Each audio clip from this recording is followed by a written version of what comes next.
guys, it's Kristen and welcome back to my channel. So today is going to be the last and final part of rating my bookshelf. Sorry for all the long videos this month as well, guys. Like, I'm just really good at talking. What can I say? But without too much ado, I'm going to just get right into it. And so we have 2 1/4 shelves to go through. I've ordered many more books before I filmed this, hence why I have books down here now. I'm very rapidly approaching the need to buy another bookshelf, which I will probably do here in the next month or so. But I don't like to show you the books that are on my bookshelf that I haven't read yet because they're going to be in TBRs eventually. So let's get into this second bookshelf and the top shelf of it. So first is going to be the American Chillers series by Jonathan Rand. I have number 19, which is the North Dakota Night Dragons, number 13, which is the Virtual Vampires of Vermont, and number 11, which is Poisonous Pythons Paralyzed Pennsylvania. So the reason why I have these books is because I really enjoyed the Michigan Chiller series because Jonathan Rand is from Michigan, and if you guys don't know, I'm also originally from Michigan, and he actually came and visited my school once, which was really cool. And they would do like craft, I remember like we would do craft days with the library or something, and like they would read like sections out of American Chillers or Michigan Chillers. So I started collecting the American Chillers. These are really great books. I would definitely say like I've gone back and read books of these with my little cousin, and like going back and reading them at this age, I'm like, what? Like, just some of the writing is almost cringy. Like, just in like conversations of like, because 12-year-olds having a conversation tends to be cringy. Like, I think about the things that I used to say at 12 and I kind of cringe. So I don't know if I would say that it's very enjoyable for people of an older age, but if you have young children or you have nieces and nephews, I definitely would recommend these book series. They're lots of fun, and like I'm kind of tempted to collect them all just because I can, but I don't think I will because that would be a lot of space, and also just like I don't think I would enjoy reading them a whole lot. So moving on to then, I think pretty much almost all of the Michigan Chillers. So I have so I would rate these a 4. I like them. They're really good. I'd rate them a 4. Same with the Michigan Chiller series. I'm going to rate them a 4 as well. Once again, like reading them again, they're a little cringy, but they're just fun, easy, like really short chapter books for kids to read. So we have Mayhem on Mackinac Island, Terror Stalks Traverse City, Poltergeist of Petoskey, Aliens Attack Alpena, which this one is actually really close to where I grew up, and then Gargoyles of Gaylord is also really close to where I grew up, and then Strange Spirits of St. Ignace, Creepy Clowns of Kalamazoo, which is kind of close, Dinosaurs Destroy Detroit, which I went to school in Detroit, so that's really fun for undergrad, Sinister Spiders of Saginaw, which I have lots of family who live in Saginaw, and number 10, Mackinac City Mummies. And then I have a special 5-year edition of the Great Lakes Ghost Ship, and this is actually a signed copy, which is really cool. And then I also have a signed copy of the Asable Alligators, which this is really close to where I grew up as well. And we actually used to play the Mayo Asable team because they were so tiny they combined their teams into one. And then the American Chillers and the Michigan Chiller books are very much just something crazy is happening to a city or a state. So like In this one, Ryan, Steven, and Heather spend a lot of time in the swamp searching for snakes. They usually find harmless garter snakes and grass snakes, but they always have a lot of fun. But today will be different. Today they will find something they never expected, something they couldn't believe possible, not in a small, quiet town in Pennsylvania, but it's true. Pythons, real pythons, are on the loose. Even worse, they're poisonous. And for Ryan, Steven, and Heather, this will be a day they won't soon forget if they make it out of the swamp alive. So that's kind of like what all the books are like. Like, something crazy happens wherever the book is set, and then the kids, like, deal with it. So they're just fun kid books to read for, you know, if you have children or a young family, I would say.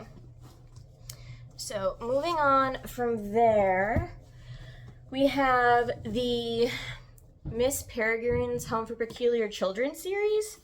So I have by Ransom Riggs, I have the original, I have Hollow City, and then I have Library of Souls. And this was part of the project. Sorry, someone in my building is doing laundry, so if you can hear it, I apologize. But this was part of the reading books that I started and never finished project that I had going on this year, and I would say I would give the first book a 5, just because I loved this book, not only for the nostalgia of it, but I just think it was really well written, and I really enjoyed reading it again when I read it earlier this year. Hollow City, I mean, I didn't dislike the second and the third books, but they weren't my favorite, you know, like, they didn't live up to the first book. And I don't know if that's just because I do have some nostalgia connected to the first book, or if it is because of, like, I'm in a different time in life, so I'm not for sure why. So I would probably give these, like, I liked them, so I would give them a 4 because I liked them. So I can't remember what I gave the original. I would give this one a 4.5, and I would give these 4, based on the fact that I liked these, but I didn't like them nearly as much as I liked the first book.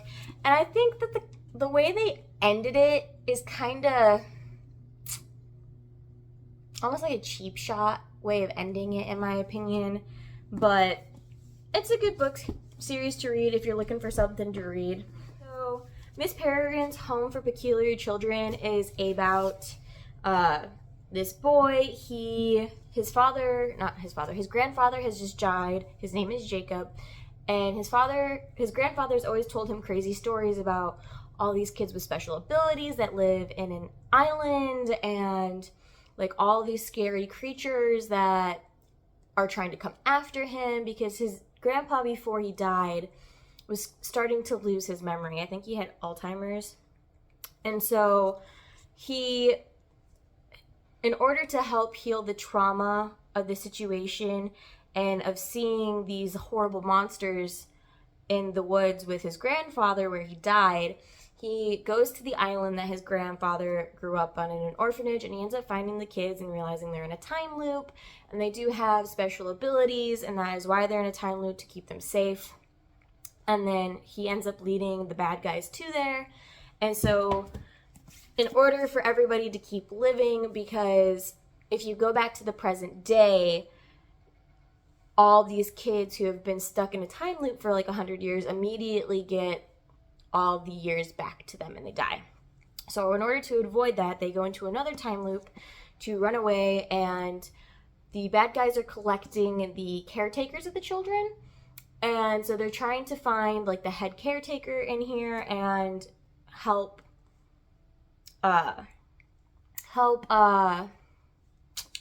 like save them. And this is just a continuation of that and saving the world and how it ends up being. So then moving on, we have The Lost Hero, which is part of the Heroes of Olympus series by Rick Riordan. I'm gonna be honest, I think I got halfway through this and I stopped reading it. I'm not really sure. I can't remember. But this is probably a series that I would like, if I started reading it now, I'd probably read it with fresh eyes. Like, I had never read it before. So I really can't comment on it. I mean, maybe I'll read it in the future because I don't remember reading it. However, I do also have the Kane Chronicles by Rick Riordan, and I loved these books. These books were my jam. Like, I would give this series a 5. I remember devouring this series. Like, I still think about this series to this day, just the way it was written and like the like story of lore behind like how the Egyptian magic works. And I read this after I read the regular Greek version of the Percy Jackson series. So this starts with the Red Pyramid, and then you go on to the Throne of Fire, and then you go on to the Serpent's Shadow. If you guys like the Percy Jackson series, or if you are big fans of Egyptian gods and magic use, I would read this book because this book series, because I thoroughly enjoyed it. I really, really loved this book series. I would absolutely give it a 5. The Kane series is very similar to the Percy Jackson series, where they can embody Greek, like they're demigods, and they can embody magic and such and so forth, and they're trying to keep they're trying to keep chaos from coming back and trying to destroy the world, is the ultimate premise to these books. And then the last series that's on this bookshelf is, of course, the Percy Jackson and the Olympian series. I would give this series a 5 as well because I loved these books, and like I read these first before I read the Kane Chronicles, and I really liked it. If you like Egyptian gods, action, magic, like if you haven't heard of these books, where have you been living for the last however many years? Because they also came out with 2 movies, which the movies are not great. They're not great, I would say. They're not absolutely god-awful. Like, I can watch them and be fine. However, I am very excited for, if you don't know, I think it's Netflix. Somebody is coming out with a Percy Jackson TV show, and I've seen commercials for it. I'm very excited to watch that. I think some of the casting is a little bit off, but I'm super excited to see how that TV show actually ends up, and I hope that it's better than the movies. So I definitely think the movies were a missed opportunity, just like with Aragon. The movie, a very big missed opportunity in my opinion. And then last book on this shelf is The Perfect Marriage. And so, this is another murder mystery novel by Geneva Rose. I actually read this book in August, so I'm going to link my August reading wrap-up down below for you guys.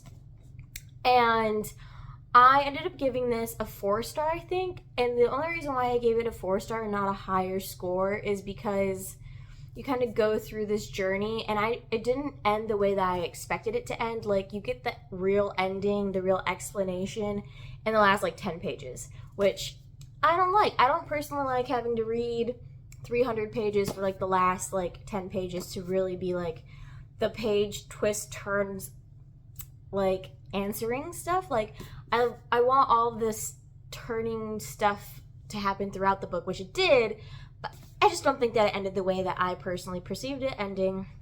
And I talk about that a lot more in my August reading wrap-up. So if you want a better description of what happens in this book, what this book is about, go watch that video.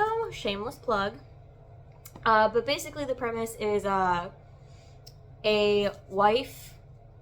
She's a high up divorce lawyer, and her husband has been cheating on her, and his mistress ends up murdered at their lake house. So that is like the overall That is the overall premise for this book. So if you want more in-depth details, go watch that video once again. Okay, so moving on to the second shelf on my bookcase. Probably the biggest caretaker of this shelf is the Septimus Heap series that I have. There's 7 books in it, and they're all very thick. Not going to lie. I think they are all right around like 500 plus pages. However, I absolutely love this series. I got the 3rd book, or maybe it's the 2nd book. Yeah, so I got the 3rd book when I was thrift shopping, I believe, when I was younger. And I didn't realize it at the time that it was the 3rd book because, or maybe I did and I just didn't care. Because I was going to say I don't have like a,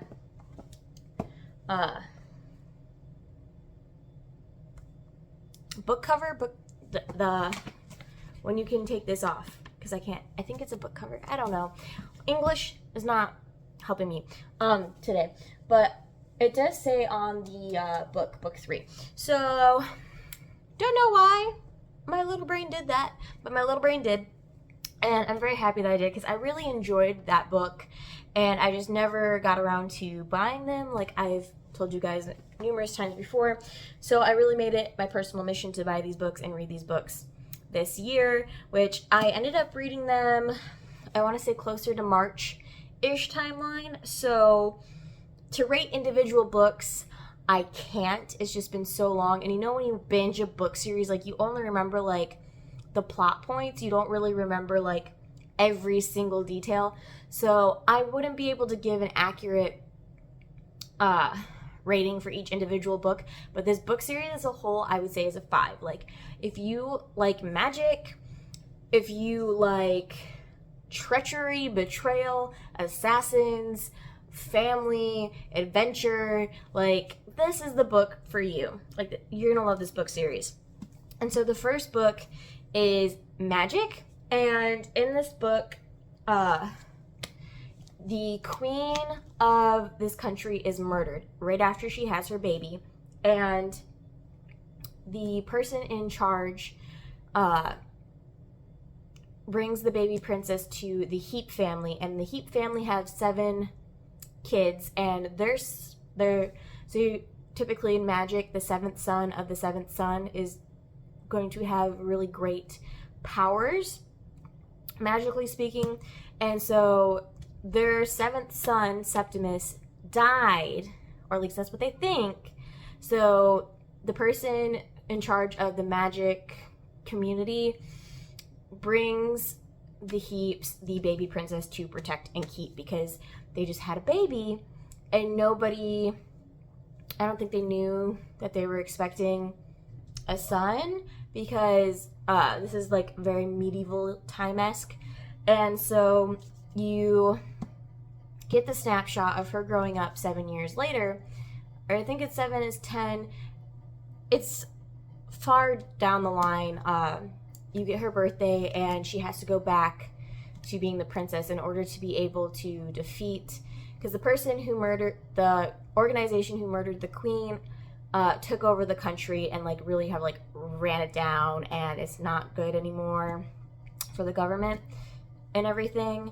So in this, you also get to learn about, they take children into the army, and you learn about that the child who died in the beginning, Septimus, he didn't actually die. The lady gave him to the magic person so that he could use him. And that is Septimus. And you find out that there's a person in the guard who is a kid who's showing really great magical abilities, and you end up finding out that he's the real Septimus Heap. And there was a whole big switcheroo thing that happened, and you're kind of following the journey of trying to get rid of the people that are in power, and Jenna growing up, and what's happening with Septimus. The second book is called Flight, which just continues Septimus's journey on becoming a wizard and the process behind becoming a wizard, and he's apprenticed to like the highest ranking wizard that you can be. And his brother Simon had always hoped that that would be his position, so he's very not happy about it and kind of turns towards the dark side of magic in this book. In Psyche, I don't remember exactly how. I think one of Jenna's ancestors gets trapped in a painting as a ghost to be able to come back and like live again, essentially. And through doing that, she plans for getting rid of Septimus, and she does that by pushing him into the past. Like, I think he goes to like the 1300s when alchemists are still alive and alchemy is still a good thing, and he ends up getting apprenticed to, I think her name's Grimhilda or something like that, her son Marcellus Pye, which Septimus really is interested in learning about alchemy. And then Quest is about, I can't remember if he gets back in the end of the third book from the 1300s or if he gets back in here, but he comes back, and traditionally at the end of the Grand Wizard's apprenticeship, they have to go on the quest. Well, you have to draw stones, and if you draw a stone with a Q on it, you have to go on this quest that nobody's ever been able to do, and you find out that nobody's ever come back from it because it's cursed. Like, someone messed with the magic so that nobody could do it, and Septimus ends up doing it. Spoiler alert. So you go on the journey of him and his family going on the quest. Then the fifth book is called Siren. So after he comes back from the quest, one of the original, he's flying on his dragon, and they kind of get shipwrecked on this island, and they end up finding a ghost of the original apprentice who went on the quest and ended up dying, and you find out it's because there's a spirit called a Siren who essentially is like living through her, kind of like the prophet, like Apollo, whose prophet that he had on the island, that kind of a situation, like the Oracle of Delphi situation almost, where like this thing is living in her and it takes control of her whether she likes it or not, and kind of going through and defeating that. Book 6 is Dark, and this is about the original boy who thought he was Septimus Heap, really can't come to terms with the fact that he's not Septimus Heap anymore, that he's this completely different person, and he turns to he was already associated with the dark side, but he turns to it even more, and he apprentices himself to Simon, Septimus's brother, who has also turned to the dark side, and he's trying to take over Septimus's life, and you go through the journey of him attempting to do that. And then the very last book is called Fire, which is book 7, and in this book you are still you are like wrapping up the end of Septimus's journey and him dealing with the darkness from his brother and the kid that is helping his brother. And it's a really good, wholesome book series. I really do love it so much. So next is the Asylum series by Madeleine Roux. So you have Asylum, Sanctum, and then Catacombs. And this was also part of the I've had this book forever, but I've never finished the series project. And I always had Asylum, which I somehow got this mixed up with another book. I thought that this book series was like about a house.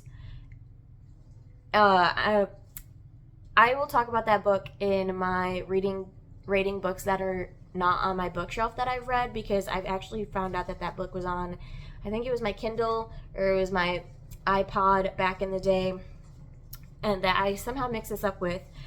But basically, Dan Crawford, he's 16, he's trying to figure out where he wants to go to college, and he's doing like a college prep program at New Hampshire College.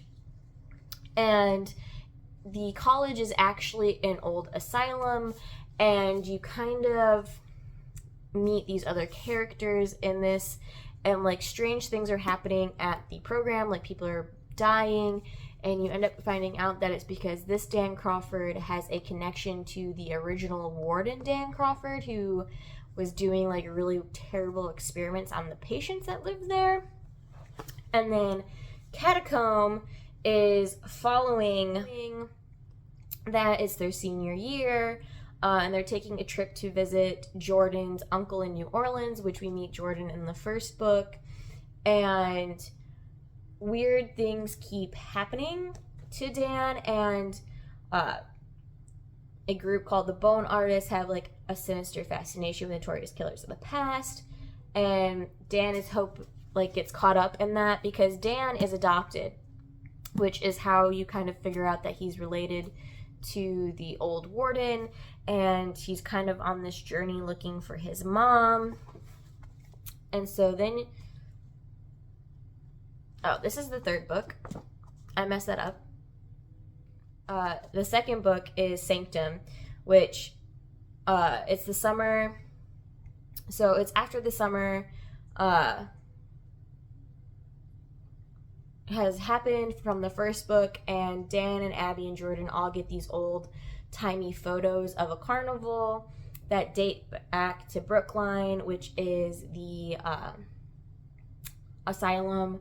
And so they go on like a journey one weekend under the guise of being prospective students, and they discover that the carnival is real, and then they kind of go through figuring out what the carnival is, what it represents, and what it means.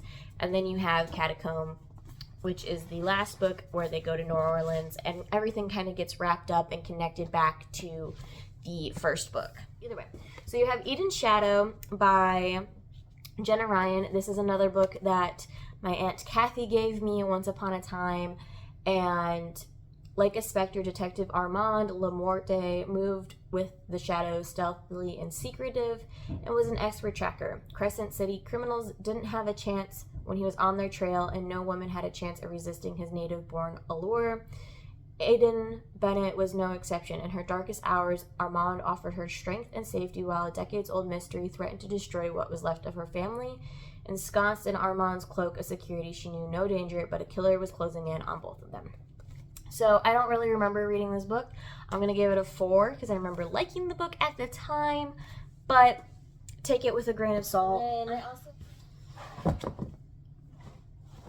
And next is Exception, which is a novel by Michael K. Sands, and this book I got from a geology professor.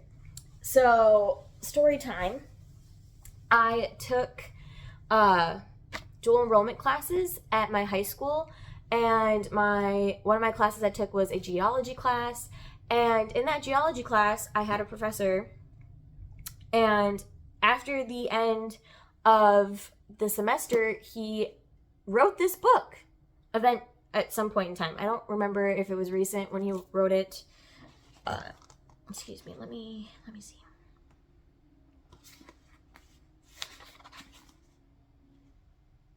2012, and I probably took that class in 2016, 2015, one of those two. So this was not, it was a new-ish when I was taking the class, but I think he really just wanted more exposure, and I thought it was really cool. And especially like now going through what I did with my academic career in research, I appreciate people who have scientific brains who want a creative outlet. And then they read things like books, like, is it Ali Hazelwood? I know that there are very popular books in science, and I don't think they're Ali Hazelwood. Or maybe they are. I will do some research before I put up this video, and I will put who it is here. But there is an author that I know who, like, she was like a PhD research scientist, and she just decided to start writing books for fun because, you know, science is science. And, like, they're very popular now. So, like, I appreciate things like this where it's like, just because you're one thing doesn't mean you have to only be that one thing, which I really appreciate. So, the book is a neurobiologist, Julie Brewster, is part of an extraordinary top-secret defense project to surgically implant a computer chip into a human brain.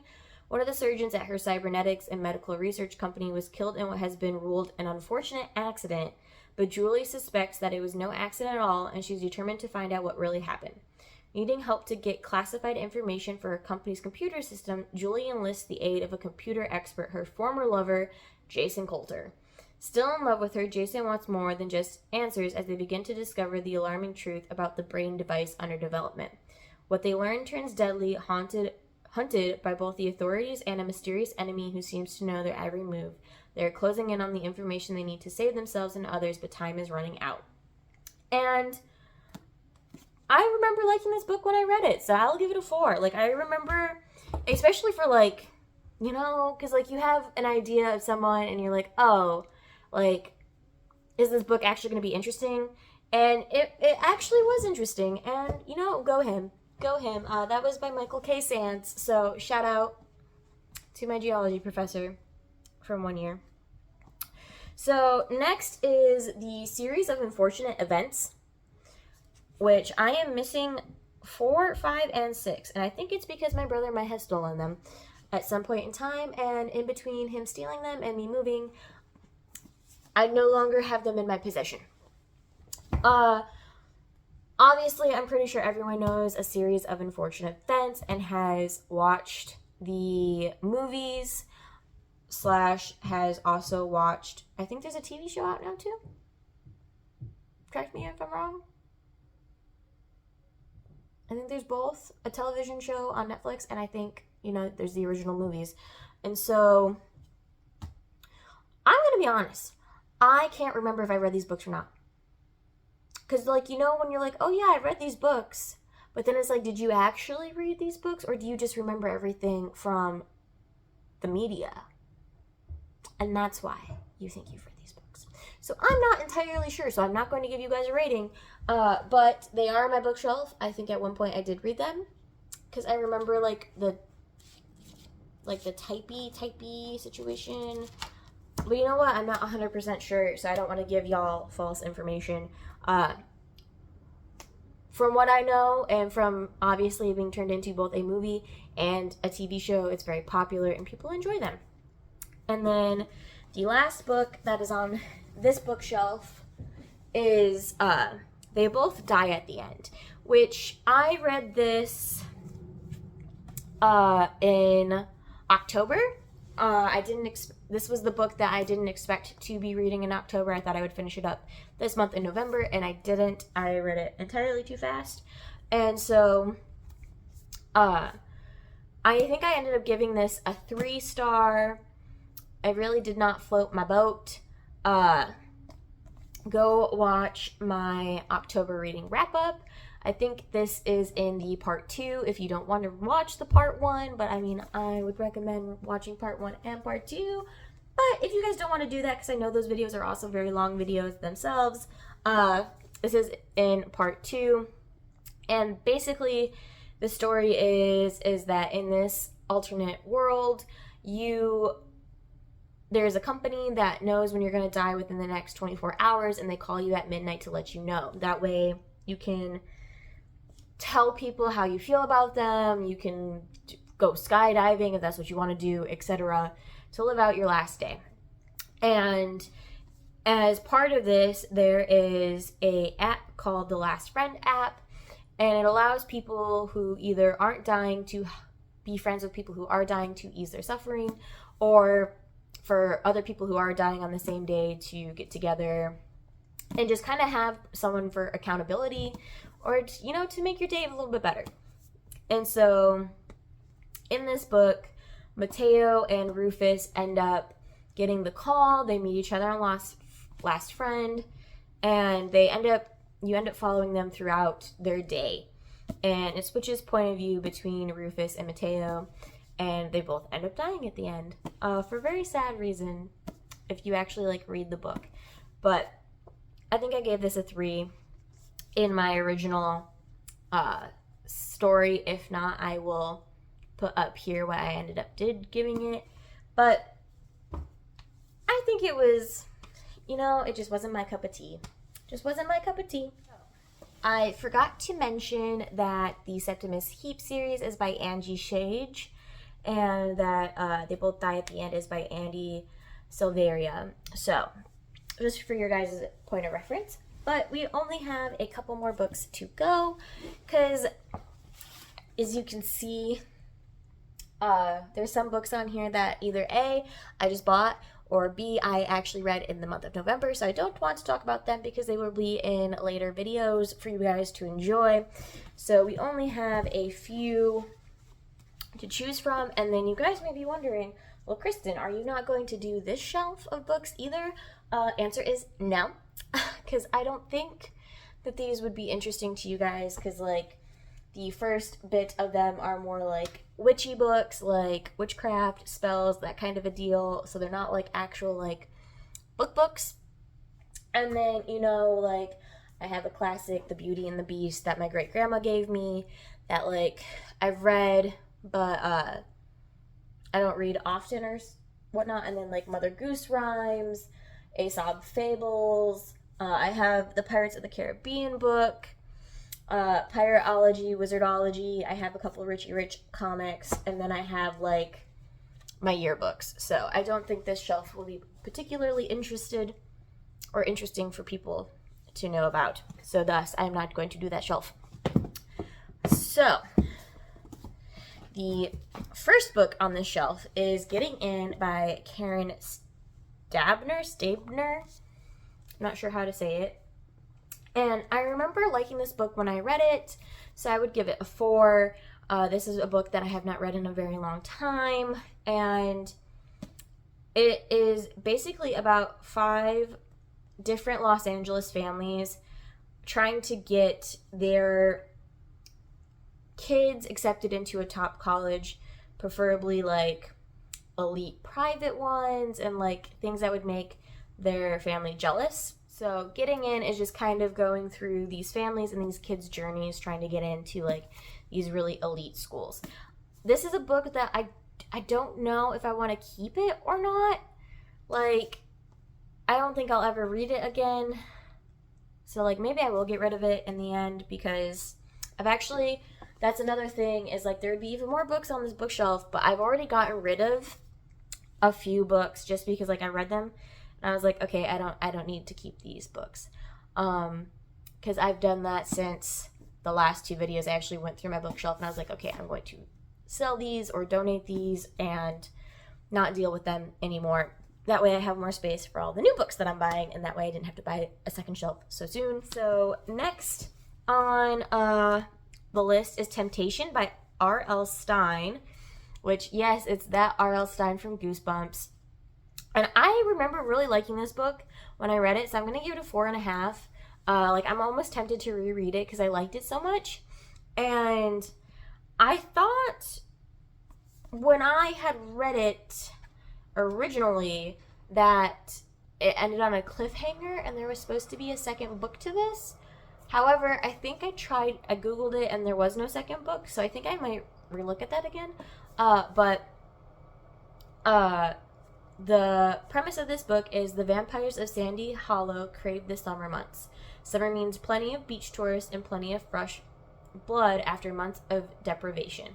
But this year, the internal ones have decided to spice things up with a little bet. But first to seduce a hot date of the human variety and then turn them into a fellow creature of the night winds. The catch: in order to successfully turn their prey, they must take only 3 small sips of blood on 3 different nights. If they take too much blood on any night, the human will die and the bet will be lost. The setup sounds simple enough, but things quickly get complicated, especially when these vampires are just dying to quench their thirst. So, I remember reading it and really liking it. And like I said, I thought there was supposed to be a second book, but I haven't found one as of yet. Next is Rhapsodic by Laura Thalassa. This I read in September, I want to say. And if you want a more in-depth of how I feel about this book, I'm going to link my September TBR down below for you guys. But I love this book. I ended up giving this book a 5. I was very angry that I didn't have the other books in the series because for whatever reason in my mind, when I bought this book, I thought that it was like a brand new release and that the other books weren't out yet. That's not true. The other books are out. And I am waiting on 2 of the books to come in. I talked about in my reading wrap-up this month about how they had been sitting at the post office for a really long time and I hadn't gotten any updates, so I finally went to the post office because when it comes to doing things in real life, like going to the post office to figure out where my package is, I kind of put it on the back burner and don't do it right away. So I finally was like, okay, I need to know where these books are. Like, I want these books. And apparently the postal system lost them because they did that. And I contacted Thrift Books, and I'm in a Thrift Books group on Facebook, and people like to complain about the conditions of books sometimes, which I've never gotten a book that I didn't think matched the description of like the condition it was supposed to come to me in. But also, every time I've had an issue, anytime I go to customer service, like, I get great, fantastic results. Like, for example, I went to the customer service people, and I was like, hey, this has been saying this thing for like over a month now. I went to the post office and they said that it was never delivered to a post office. And you know what? They ended up refunding my money. And thus I had to rebuy these, but that's okay because I had a free book coupon that I got to use. So, anyway, in this book, Callie has been accumulating IOUs from the bargainer, which everybody knows that if you make a deal with the bargainer, it's not good. He's not a good guy. He's a bad guy. And if you owe him, he can request like you to do anything. Like if he wants you to kill someone, you're going to do it because you owe him. And she has like a stack of these beads as a bracelet showing her IOUs to the bargainer. But she hasn't seen him in 7 years. He's never come to collect any of these IOUs. Nothing's ever gone on. And so he comes back and he's like, all right, it's time for you to start repaying these IOUs. And you are going through the journey and kind of like the relationship love story that ends up blooming between the two of them. And you end up finding out what happened in the past and what's happening now. So I really liked the book. Loved it. Live, breathe, and die. So next on the list is Little House in Brookfield by Maria D. Wilkes. And I remember loving this book. I reread this book with an absolute passion. Like, look at this spine. Look at this spine. I'm pretty sure that I got this thrifting or from a library sale, but I absolutely love this book. So I'm going to give it a 5 because I know that I love this book and I reread it time after time after time after time after time. And so, if anyone knows anything about Laura Ingalls, you're gonna see some familiar themes. Before Laura Ingalls was born, there was Carolyn Quinner, the little girl who would grow up to be Ma Ingalls in the beloved Little House books. Little House in Brookfield is the first in an ongoing series about the adventures of another girl from America's favorite pioneer family. It's 1845 in the bustling frontier town of Brookfield, Wisconsin. 5-year-old Carolyn lives in a frame house at the edge of town with her mother, her grandmother, and her 5 brothers and sisters. Carolyn's father was lost at sea the year before, and the close-knit family is struggling to cope without him. Each day brings Carolyn new responsibilities and new adventures as she strives to help mother all she can, and through this first year on their own, also brings Caroline and her family great hardship. They survive with courage and love. So, highly recommend, especially if you have small children. And then the second to last book is Little House on the Prairie, which I'm pretty sure everybody knows what Little House on the Prairie is. This is like following Laura Ingalls and her life on the prairie and moving from where they used to be to the prairie. And I remember liking this book too, so I'll give it a 4. And then last but not least is Stuart Wood's Shake Up, which is another book that my Aunt Kathy got me a very, very long time ago. And when a grisly crime and suspicious new clients arrive in New York City, Stone Barrington sets out to restore law and order. And I remember liking this book back in the day, so I would give this a 4 as well. And without further ado, that is all the books on my bookshelf, you guys. So I think I'm going to do a couple videos about books that are no longer on my bookshelf.